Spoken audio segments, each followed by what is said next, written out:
Hey everybody, my name is Joshua Palmatier, and I am the founder of a small press called Zombies Need Brains, and we produce themed science fiction and fantasy anthologies funded with a Kickstarter. So if you're interested, you can check out our current Kickstarter at tinyurl/ZNB2021. And at that Kickstarter, we're trying to fund 3 new science fiction fantasy anthologies. One of them is called Shattering the Glass Slipper. So we're here today to talk to Jose or Joe about what he plans on writing, because he's one of the anchor authors for Shattering the Glass Slipper. So we're going to chat with him a little bit. The other 2 anthologies that we're kickstarting are Brave New Worlds, which is supposed to be about stories along our path to the stars. So it could be set when we leave Earth. It could be set somewhere along the way, like a generation ship or a colony ship or something, or on arrival at a planet. So maybe something like terraforming, or what happens if we hit an intelligent species once we reach the planet, all that kind of stuff.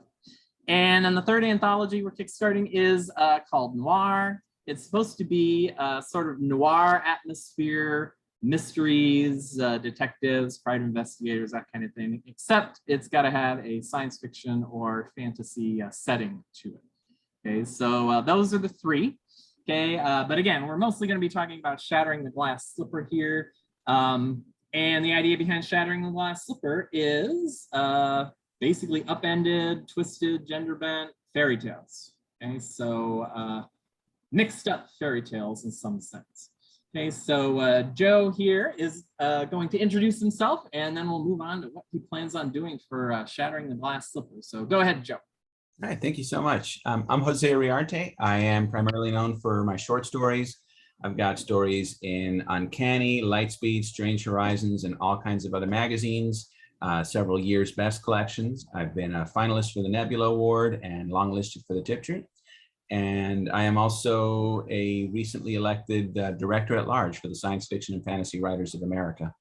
And when I'm not doing those things, I am a high school math teacher, and that's me. Math. Just a heavy of math people here today. In case people don't know, I teach mathematics at a college. So yeah, we can talk math after the video ends. Definitely. So yes, you are ready for Shattering the Glass Slipper. Is it going to be a math fairy tale? Probably not, but I guess that's an interesting thought. You know, my most recent publication is a math story, but it's my first math story because I've always been really intimidated by the prospect. I don't have a PhD in math. I just have a bachelor's in math. So I'm very aware of how limited my knowledge is. I feel like it'd be easier to bluff about something that I don't know anything about than something that I know just a little, just enough to know how much there is, you know, how deep the sea is. Yeah, the theory is that when you finish your bachelor's, you think you know everything, and then when you finish your master's, you realize you know nothing. Mm-hmm. Get your PhD, you know everything there is to know, but only about a teeny tiny bit of math. Yeah. So I'm in that category, teeny tiny bit of math, and I know there's a lot out there I know nothing about. Yeah. The math. So anyway, that was just a joke question. What are you planning on doing, or if you have any plans at this point for your story for Shattering the Glass Slipper? So my thinking has been, I am not so much interested in doing a retelling of an existing story. I'm more interested in playing with the tropes. And I love the idea of taking ideas and subverting them. So I just basically need to set aside a few hours one of these days coming up and do some brainstorming. I do like timed free writes on my laptop.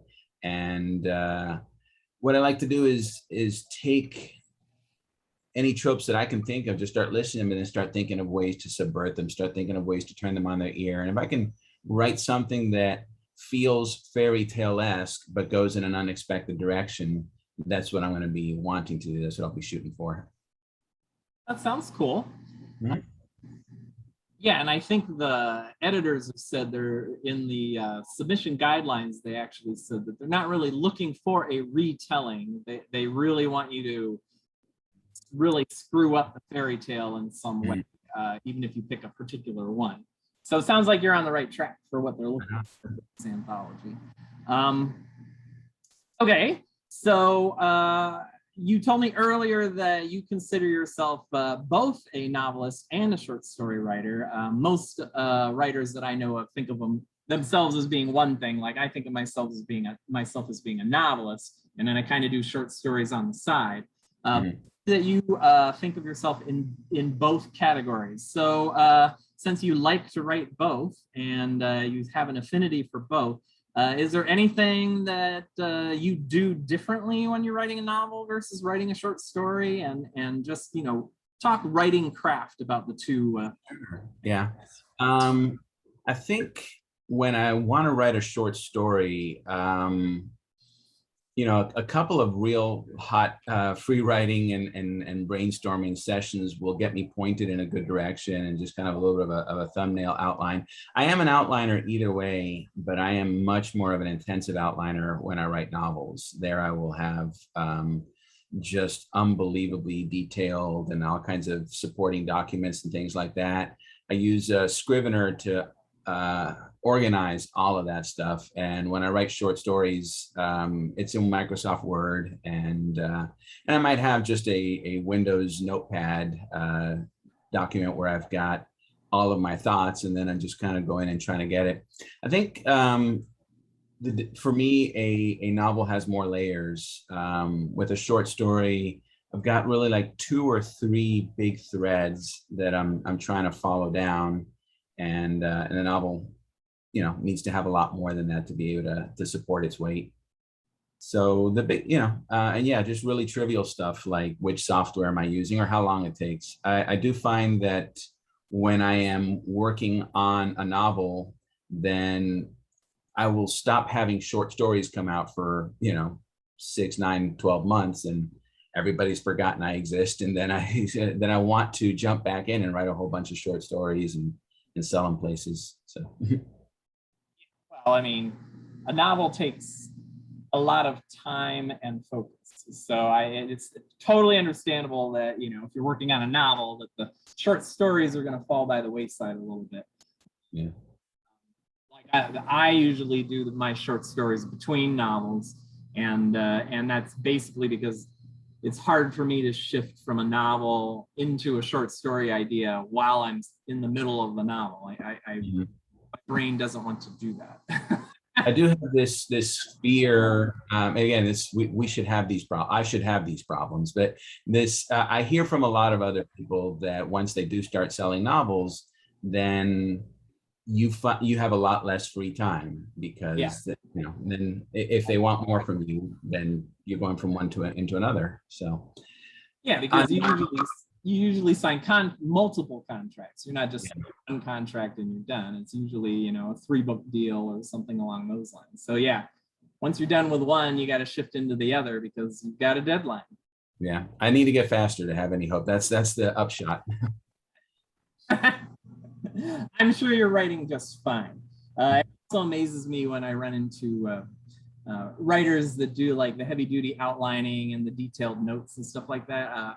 I'm like almost totally the opposite, complete panther.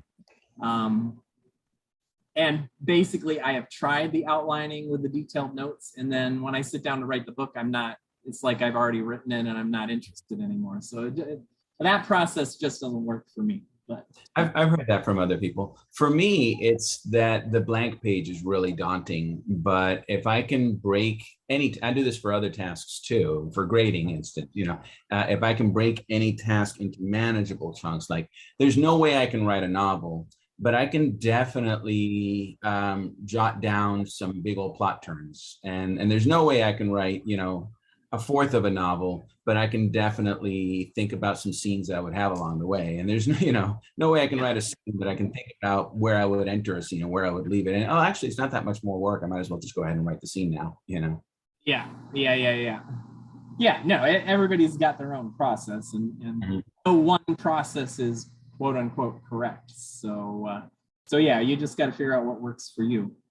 But speaking of short stories, you have a recent publication in Uncanny. It happens to be a magazine I have not broken into yet myself. That's because you're busy writing all those novels, and that's how it goes. Exactly. I don't have a lot of short stories under my belt. But go ahead and talk about your story that's in Uncanny.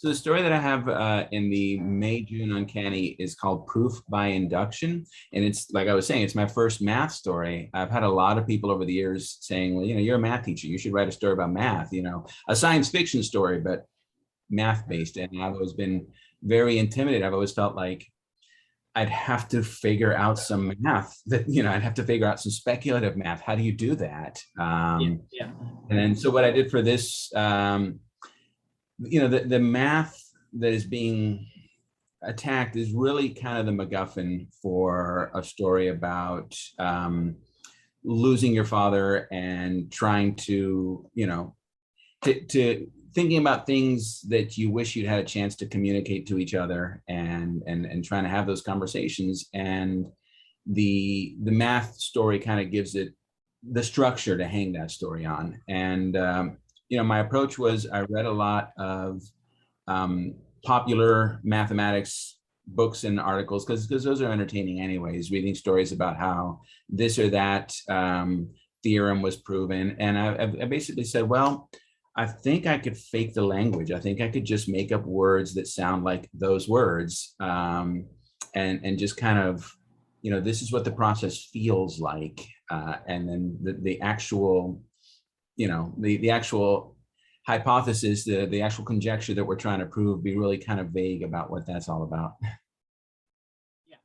Yeah, and it actually brings up something that I say when I'm questioned about like what Zombies Needs Brains is looking for in their stories and stuff like that is we don't really want a story about math.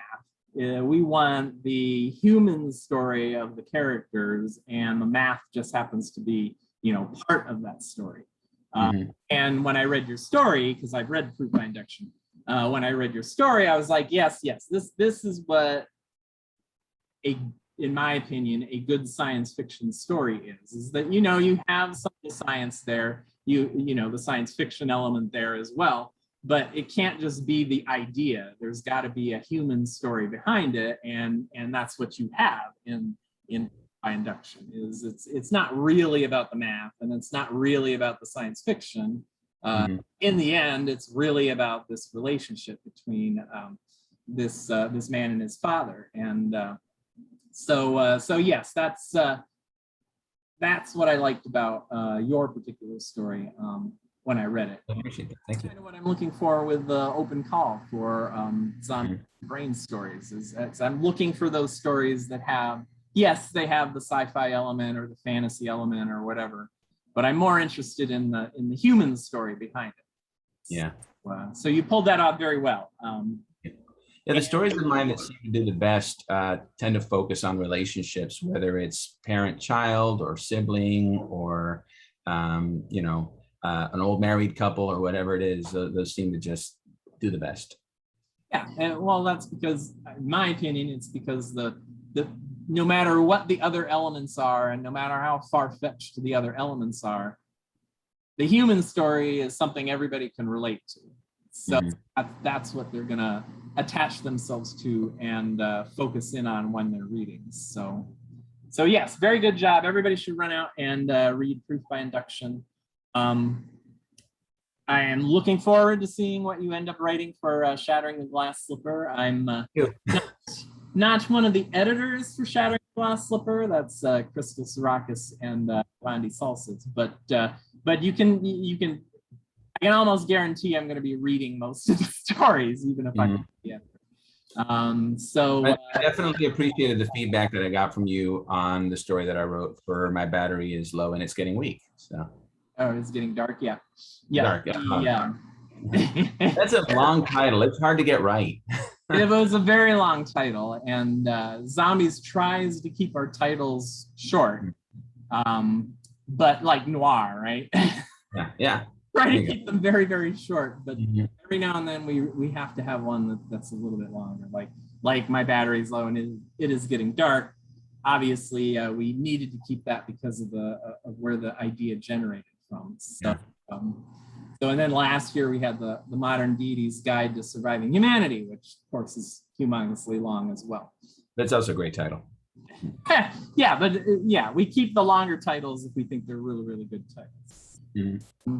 Okay, so if any of you guys are interested in supporting small press and Zombies Need Brains in particular, then swing on by our Kickstarter. Again, the URL is tinyurl.com/ZNB2021. The 3 anthologies we're trying to kickstart are Shattering the Glass Slipper, Noir, and Brave New Worlds. If you're interested in any or all of them, then swing on by and back us. We have tons of special reward levels left to grab. We have actually funded at this point, so basically you're just pre-ordering the books. And we're trying to reach some of our stretch goals, which are like free ebooks from some of our anchor authors. We have an anchor author who's going to sing an original song for us, and everybody will get a digital download of that song and whatnot. So lots of really good stretch goals. So support small press, back our Kickstarter, go read Proof by Induction. Okay, and why don't you finish us off here by telling us like your websites and your Twitter handles and things like that. Sure. My website is labyrinthrat.com because I thought it would be easier to spell than JoseIriarte.com, but I was foolish. And my Twitter is at labyrinthrat. Same reason. Actually, not the same reason. Somebody had already squatted on Jose Iriarte. So, and all variations, Jose Pablo Iriarte, Joe Iriarte, they were all gone. So I'm at labyrinthrat. Okay, at Labyrinth Rat. Remember that, everybody. Definitely go check out his website, check out his other short stories and novels and whatnot, and follow him on Twitter. Okay. Okay. Thank you guys for joining us. Thank you for being here and chatting with us today. And like I said, I look forward to reading your story for Shattering the Glass Slipper. Thank you very much for inviting me on, and I hope that I'm looking forward to the entire anthology. Catch you later, everybody.